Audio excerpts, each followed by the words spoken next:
아멘. 네, 이사야서는 우리 국가의 장로님께서 그 강해로 매주 설교하고 계십니다. 그리고 또 히브리서는 또 우리 또 박상희지성에서 또 강해로 또 계속 설교하고 계시고, 저는 에베소서를 이제 강해를 시작을 했다가 한 번 하고 지금은 매주 특정한 주제들을 가지고 말씀을 나누고 있습니다. 그래서 오늘은 그 주제에 맞춰서 본문을 정하다 보니까 이사야 말씀이 정해졌습니다. 그래서 좀 이렇게 중복이 되는 것 같지만 양해를 구합니다. 다양한 관점으로 하나님 뜻과 또 살펴볼 수 있는 기회가 될 것이라고 생각합니다. 장로님께서 이 본문으로 설교를 하셨어요. 언제 하셨는지 맞히시는 분께 냉장고를 드리도록 하겠습니다. 아무도 못 맞히실 거라 생각을 하고 23년 8월 13일 날 주일 장로님께서 하나님을 기다리는 자마다 복이 있도다라는 제목으로 15절부터 19절 본문으로 오늘 했어요. 저희는 오늘 이제 18절부터 26절까지니까 두 절이 겹치죠. 어쨌든 이 본문으로 저는 좀 그 후반부를 이제 같이 이제 나누는데, 하나님의 때를 기다리는, 그때도 이제 하나님을 기다리는 자마다 복이 있다는 제목으로 말씀을 나누셨는데, 오늘 제목은 주님의 때를 기다리라. 카이로스, 하나님의 때. 믿음이란 결국은 그 하나님의 때를 기다리는 것이다. 그리고 그 하나님의 때를 기다릴 때는 어떤 상황이냐? 위기의 상황, 어려울 때. 그래서 오늘 좀 이렇게 최대한 좀 단어를 좀 설명하는 시간이 있을 겁니다. 왜냐하면은 이제 신앙을 시작하는 우리 새로운 분들이 있고 또 다음 세대들이 있기 때문에 장년분들께서는 뭐 저런 단어 설명까지 할 필요가 있나 싶으시도록 조금 양해를 부탁드리겠습니다. 최대한 쉽게 좀 설명하면서 얘기를 하고자 합니다. 믿음이란 하나님의 때를 기다린다고 하죠. 그래서 오늘 특별하게 우리가 오늘 찬양할 때 이 눈에 아무 증거 아니 배워도 이 찬양이 굉장한 믿음의 찬양인 것 같아요. 눈에 아무것도 보이지 않는데 하나님을 믿으라. 솔직히 이것이 우리가 평상시에는 이 말씀이 우리가 그래요 은혜롭게 우리가 들을 수도 있어요. 그러나 우리의 상황 가운데 어려움이 닥칠 때, 위기의 순간이 올 때 이 믿음이 작동하기가 쉽지 않습니다. 오늘 이사야 말씀 이 본문을 이해하려면은 이 배경이 우선 이해가 되어야 되겠죠. 그냥 이 배경에 설명 없이 이 말씀 읽으면 솔직히 좀 어려워요. 이 말씀, 이사야 말씀이 다 그래요. 그래서 이 이사야 말씀의 배경을 먼저 여러분하고 먼저 좀 나누기 원하는데, BC 722년에 예수님 오시기 722년에 지금으로부터, 그러니까 지금이 2000년이라고 가정하면 2700년 거의 전에 북이스라엘, 지금 우리가 말하는 이스라엘, 지금 제가 이제 모르는 친구들에게 지금 설명하는 거예요, 여러분. 북이스라엘과 남유대로 한 나라가 나누어졌어요. 그래서 남한과 북한이 나누어진 것처럼 북이스라엘이고 남유다가 이렇게 두 왕국으로 존재하게 된 거예요. 그런데 북이스라엘이 먼저 망했어요. 아수르라는 그때 당시 아수르라는 큰 제국에게 멸망당합니다. 남유다가 이 북이스라엘이 멸망당하는 것을 목격하고 있었어요. 그래서 다음으로 자기들에게 이 아수르가 침략할 계획을 알고 있었던 거예요. 이제는 북이스라엘을 치고 이제 다음이 우리 차례다. 그래서 아수르가 자기 남유다를 치러 올 거야 두려워서 떨고 있는 상황입니다. 얼마나 불안하겠어요. 그래서 이 남유다가 선택한 길이 있어요. 그것은 무엇이냐 하면 그 당시 또 큰 제국이었던, 큰 나라였던 애굽과 우리가 화친을 해서 동맹을 맺어서 애굽의 힘을 빌어서 아수르와 맞서자 하는 것이 남유다의 생각이었어요. 남유다의 생각이었습니다. 그런데 하나님께서는 애굽은 너희에게 도움이 되지 않는다. 너희는 나를 의지해야 된다라고 말씀하셨어요.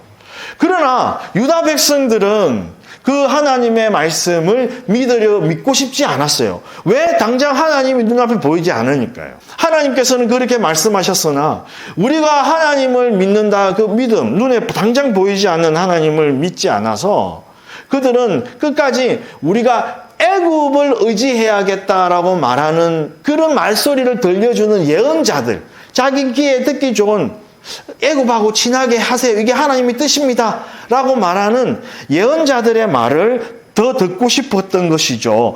거짓된 평안을 말하는 예언자들을 원했던 거예요. 그러나 하나님께서는 결국 너희들의 그 불신과 교만이 너희들을 망하게 할 거야.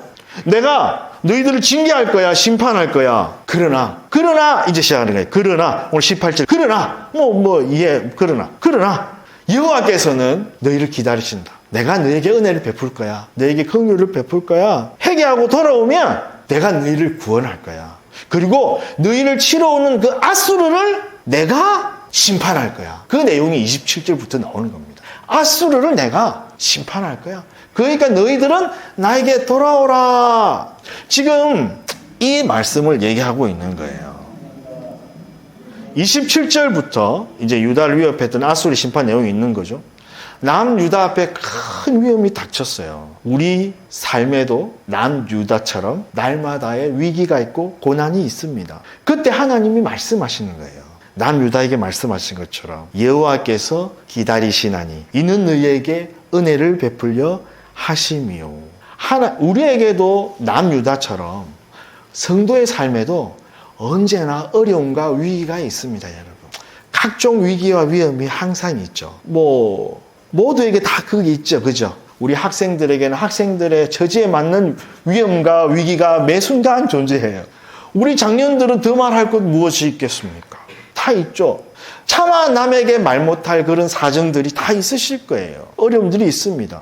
어떤 의미에서는 우리가 교회를 다니고 있는다고 해서 위기가 없어지지 않아요. 오히려 믿음이 있는 성도에게 솔직히 이 위기는 세상 사람들보다 2배 더 많을 수 있어요. 왜냐하면 우리 그리스도에게는 세상에서의 삶도 있고 그리스도인으로 살아가야 될 삶도 있기 때문에 그렇습니다. 그리스도인이기 때문에 또 겪어야 되는 고난이 있어요. 내가 예수님을 믿지 않았다면 나에게 이런 고난이 없었을 그런 고난이 우리에게는 또 있는 것입니다. 그런 또 두 배의 어려움이 있어요. 이때 그러니까 우리의 삶이라는 것은 그냥 위기의 연속이에요. 주님 오실 때까지 위기의 연속이라고요. 주님 빨리 오세요. 그래서 우리가 주님 오시는 걸 기다리는 건가요? 이때 위기는 언제나 모든 이에게 다 와요. 세상 사람들에게도 위기는 옵니다. 위험은 옵니다. 그리스도인들에게는 솔직히 꼽으러 와요. 2배로 와요. 그러면 어떻게 하면 될까요? 오늘 말씀은 뭐예요? 너에게 위험이 있고 위기가 있어. 그런데 그것을 극복할 만한 방법이 있는 거야. 그게 무엇이냐? 하나님께서 오늘 말씀하시면서 그 위기를 역전시켜서 승리하는 삶의 비결을 오늘 말씀을 통해서 주님은 우리에게 제시하고 계시는 거예요. 그 위기를 모면할 방법이 있다는 거예요. 그게 무엇일까요? 위기를 모면할 방법이 있다는 겁니다. 비책이 있다는 거예요. 오늘 그 비책을 여러분과 공유하기를 원합니다. 오늘 말씀 속에서 그 답을 찾고자 하는데 그런데 이미 우리는 지난주에 우리 박상희 집사님 설교 말씀을 통해서 이미 답을 알고 있어요. 복습의 시간이 될 것 같습니다. 문제거리와 위험 요소가 다가오죠. 그러면 우리는 그것을 벗어나려고 수단을 찾아요. 남유다가 애굽이라는 수단을 찾은 것처럼 말입니다. 눈앞에 있는 수단들을 우리는 찾으려고 해요. 그런데 그 수단이 중심이 되면 그것이 하나님을 대신하는 자리에 앉게 되면 그것은 뭐가 돼요? 우상숭배가 되는 거예요. 그 수단에 지나지 않는 것에 마음을 두고 있다면 그것들이 주인 노릇하고 있다면 그것이 하나님을 대신하고 있기 때문에 그것은 우상숭배가 되는 거죠. 우상숭배는 구원이 될 수가 없어요. 그것은 하나님이 싫어하시는 거예요. 왜 그럴까요? 그것이 구원이 되지 못하기 때문에 그런 거예요. 우리에게 전혀 유익함이 없기 때문에 그런 거예요. 그것들이 주인 노릇하고 있다면 우리에게 구원이 없다는 거예요. 그러면 이 우상숭배로부터 우리가 벗어나야 된다면 어떻게 할까요? 하나님께서 보내신 카톡 메시지 그 자체이신 예수 그리스도를 그분을 생각하라고요. 이렇게 지난주 우리 집사님 설교했잖아요. 그분께 기도합니다. 그분을 생각하라고요. 예수 그리스도 생각해. 예수 그리스도 깊이 생각하라. 그분께 기도합니다. 예수님께 연결되게 해주세요.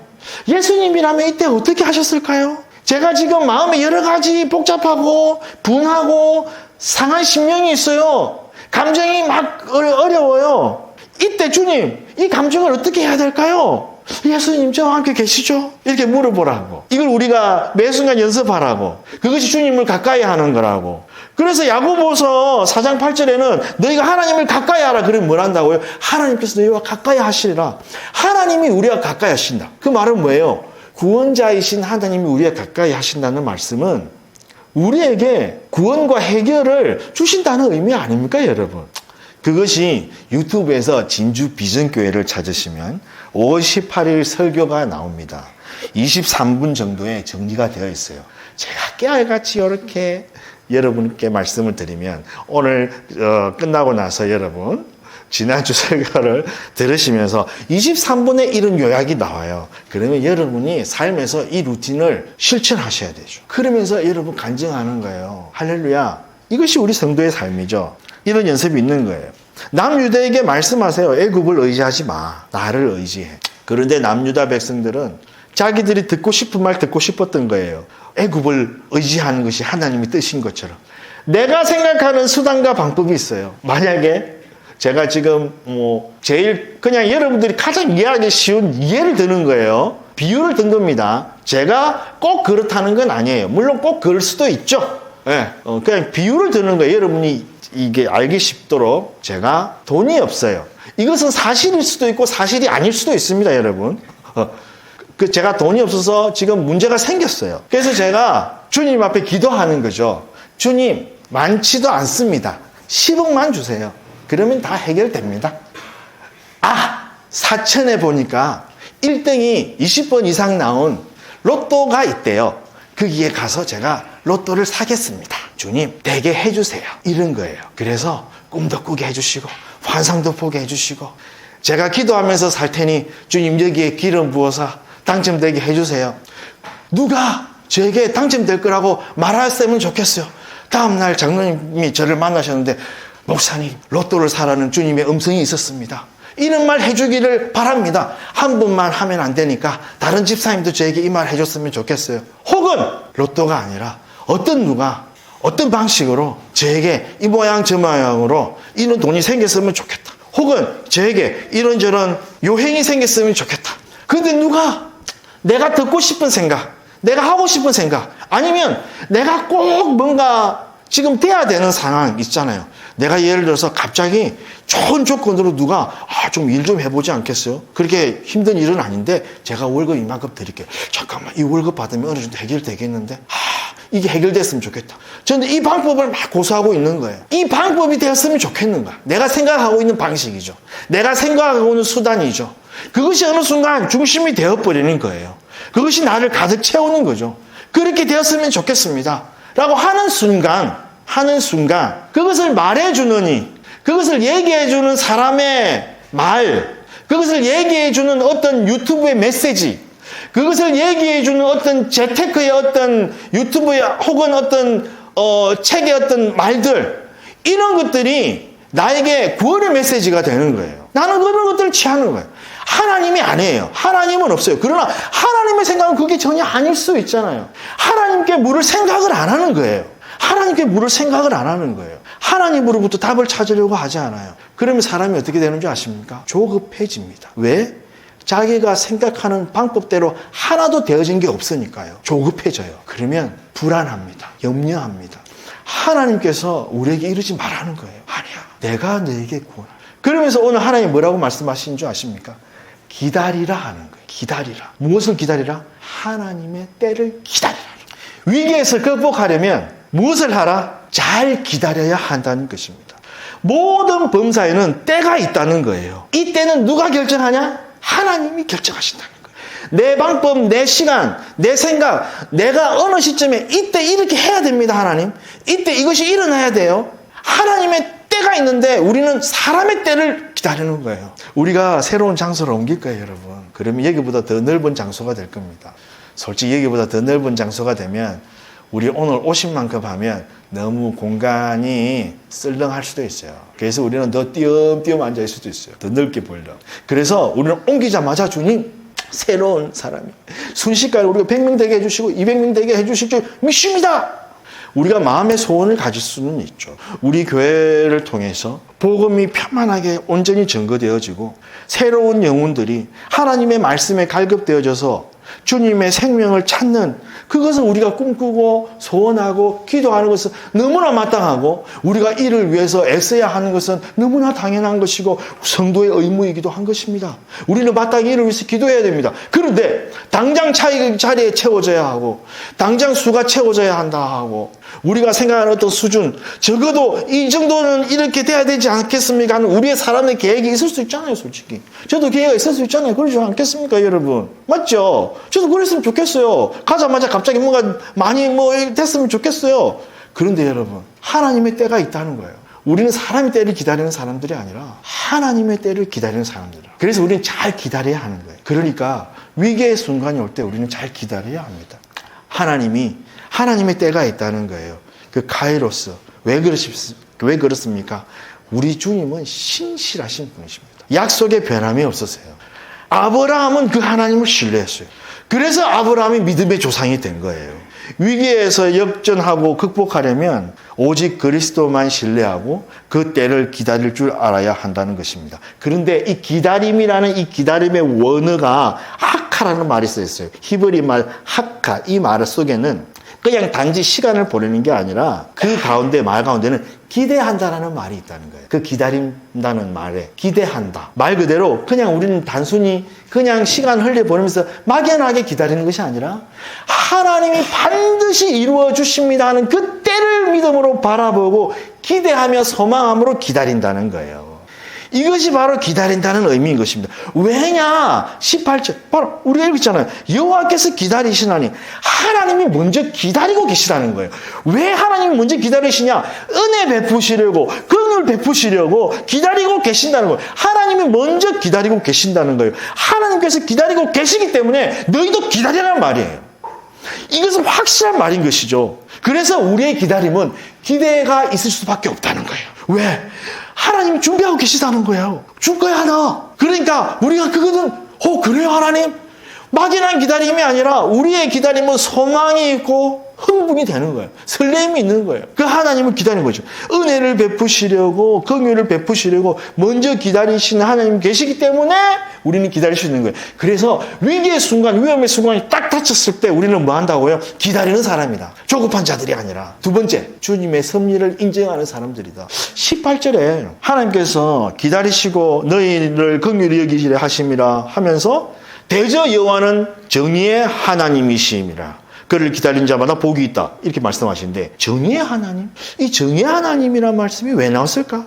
그래서 제가 정의란 말의 어원을 한번 찾아봤어요. 그 정의라는 말 속에는 이런 뜻이 있답니다. 적당한 방법, 그리고 올바른 시간, 가장 바른 적당한 그 때에 바로 옳은 결정, 그런 뜻이 있다는 거예요. 그러면서 19절에 20절이죠. 20절에 이런 말씀이 있어요. 너희에게 환난의 뜻과 고생의 물을 주신다. 아니 하나님 우리 구원해 주신다면서요. 우리 해결해 주신다면서요. 기다리라면서요. 은혜 주신다면서요. 긍휼히 주신다면서요. 아니 그래서 기다리고 있는데 뭐 한다고요? 환난의 뜻과 고생의 물을 주신다? 아니 이게 무슨 날벼락 같은 말씀이세요? 왜 그걸 저한테 줘요? 저 그거 받기 싫은데요. 저 그거 받기 싫어요 하나님.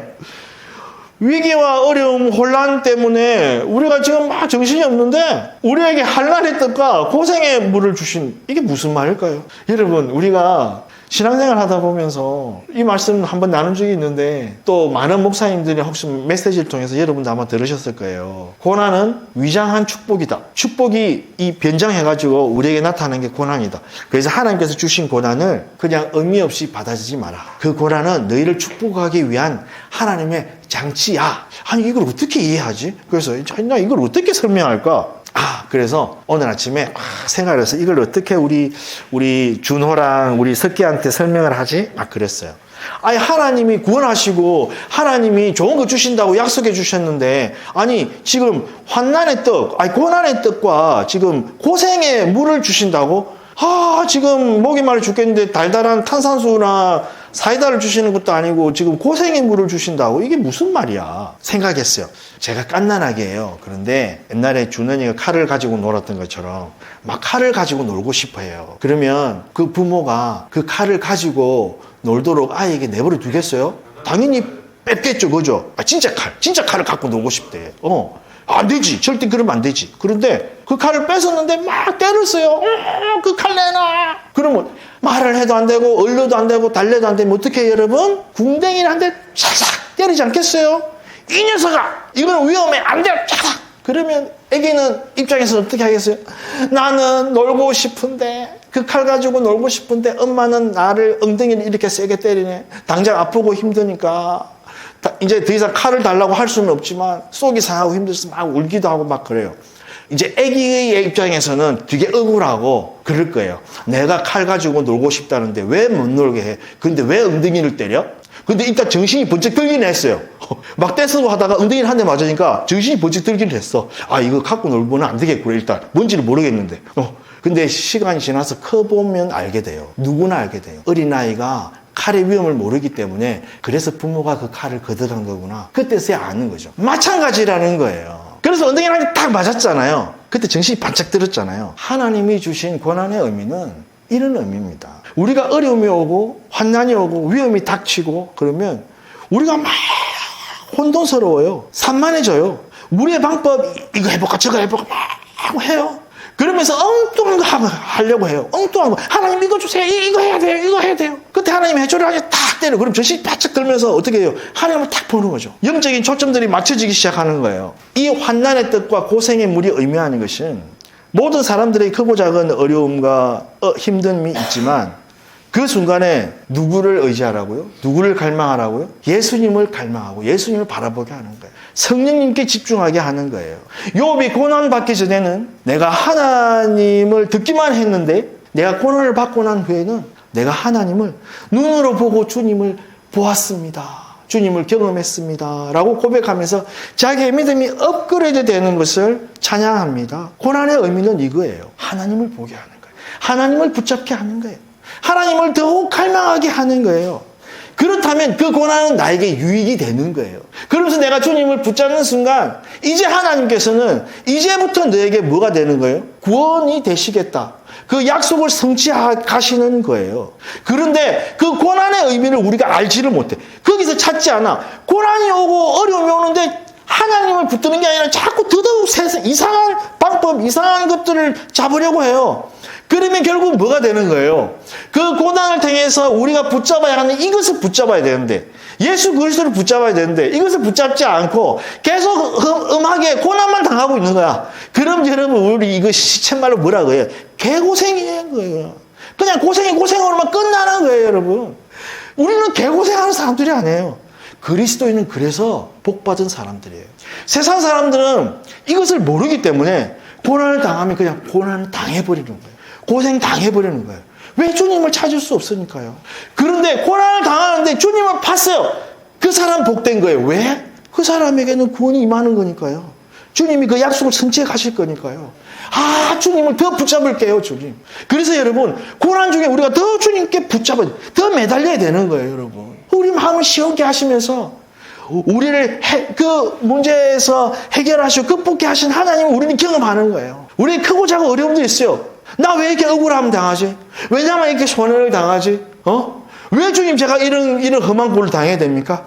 그때 우리 눈을 어떻게 돌려야 돼요, 이제? 해결책으로 돌리는 게 아니라 하나님께로 돌려야 되는 거예요. 그러면서 그분이 기도하는 거예요. 그러면 성령 하나님께서 말씀하세요. 그럼 그분의 음성을 듣는 거예요. 그러면은 어떻게 돼요? 성령의 음성을 듣게 된다는 거예요. 이 고난과 이게 탁 오면 어떻게 돼요? 우리가 주님을 또 갈망하게 하죠? 그 다음에 어떤 일이 일어납니까?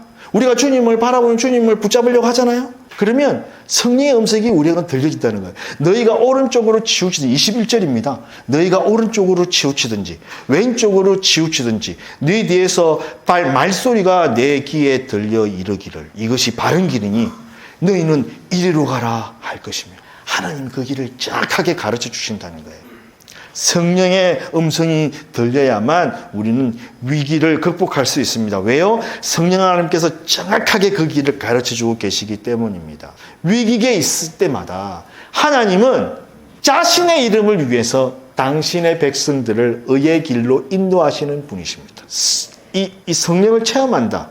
그러니까 그분의 이게 말소리죠. 이게 뒤에서 들리는 그 말소리. 이 말소리는 이 히브리 말로 다바르라는 말인데 이 말 뜻에는 말씀이라는 뜻도 있고 사건이라는 뜻도 있답니다. 그럼 뭐예요? 하나님의 말씀이 탁 임하면 어떤 일이냐면 일이 일어난다는 거예요. 사건이 생긴다는 거예요.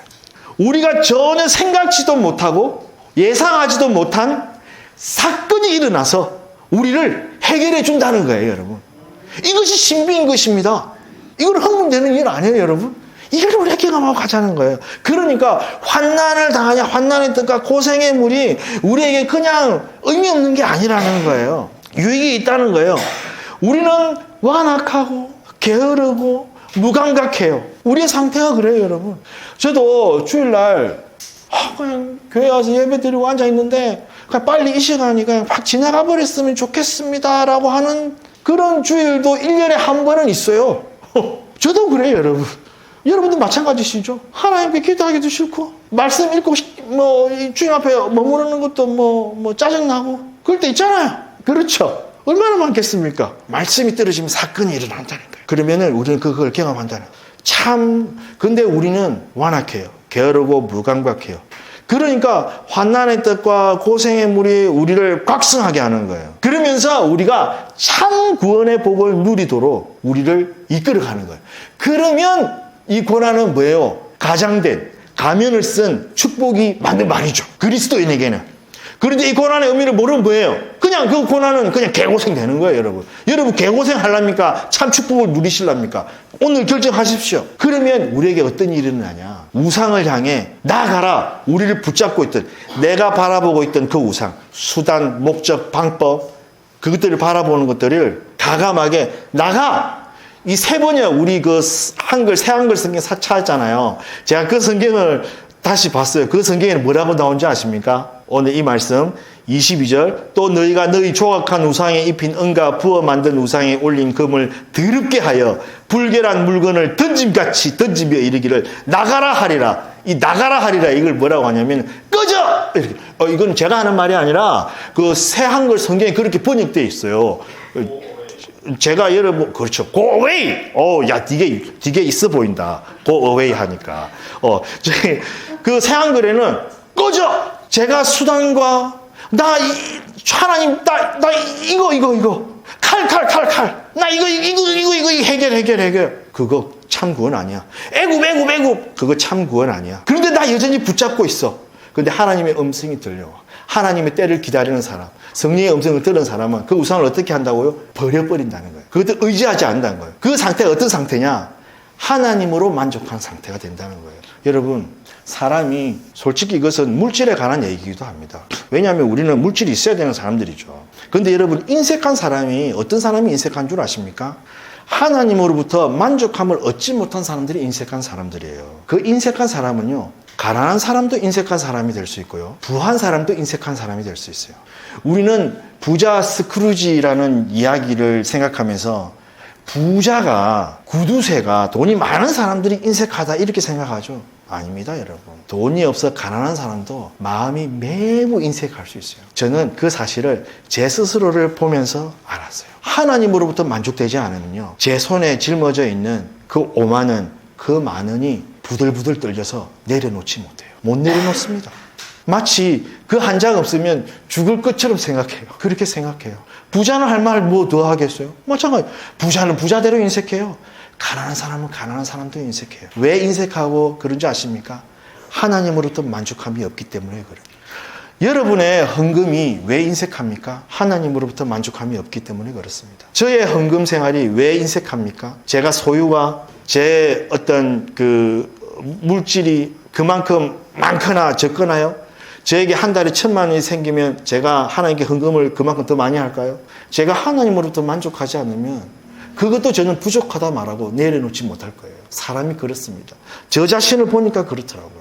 하나님으로부터 만족한 사람은요, 그것조차도 다 내려놔요. 가부가 두랫돈을 내려놓을 수 있는 것처럼요. 왜 가부가 두랫돈을 내려놓을 수 있었을까요? 그 가부는 하나님으로 만족한 사람이었기 때문에 그렇습니다. 그런 자들에게 하나님은 일하세요.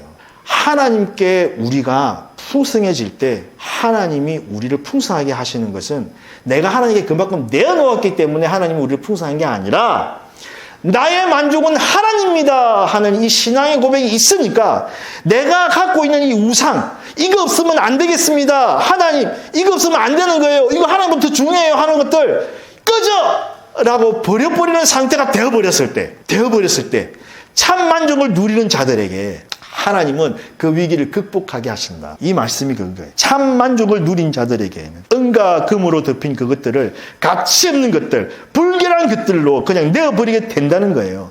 그래서 하나님의 때를 기다리며 하나님의 뜻과 고생의 물을 받으나 예수님을 바라보고 예수님으로 만족한 자들에게는 어떤 복이 임하냐? 23절, 26절에 복이 임한다는 거예요. 그 복이 뭐냐? 풍성한 양식의 복과 풍성한 물의 복과 풍성한 빛, 시우의 복이 임한다는 거예요. 이게 주님의 때를 기다림으로 복을 얻는 자들의 상태가 되는 것입니다, 여러분. 이 복을 우리가 누리기를 바랍니다. 예수 그리스도가 이 땅에 오셔서 우리에게 주시고자 하시는 복이 이 복이라는 말이에요, 여러분. 그래서 우리에게 위험이 닥쳤죠. 위기가 오죠. 그러면 우리는 어떻게 돼요?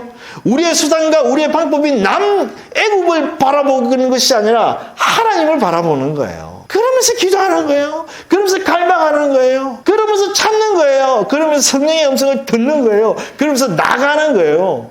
6월 1일부터 우리는, 물론 지금도 새로운 날입니다. 6월 우리가 또 새로운 장소 갈 거예요. 그럼 우리가 새로운 장소 가서 우리 마음도 한번 좀 새롭게 한번 해봐요. 어떻게 새로 해봐요? 이 마음으로 새롭게 하는 거예요. 하나님을 더욱더 바라보겠습니다, 주님. 하나님으로 채우겠습니다. 이 자리를 사람의 방법으로 채우는 게 아니라 하나님으로 채울게요, 하나님. 저 이 믿음으로 갈 겁니다. 내 마음에 어려움이 있어요. 여러분 각자에게 위험이 있어요. 위기가 있어요. 그거 어떻게 여러분 해결하실 거예요? 하나님의 방법대로 해결하셔야 되는 거예요. 오늘 이 말씀처럼. 여러분 그러면서 하나님이 주시는 참된 복을 누리는 우리 모두 되기를 간절히 바랍니다. 아멘, 아멘. 우리 시간 함께 기도하고 마쳤으면 좋겠습니다. 대저 여호와는 정의의 하나님이시라. 그를 기다리는 자마다 복이 있도다.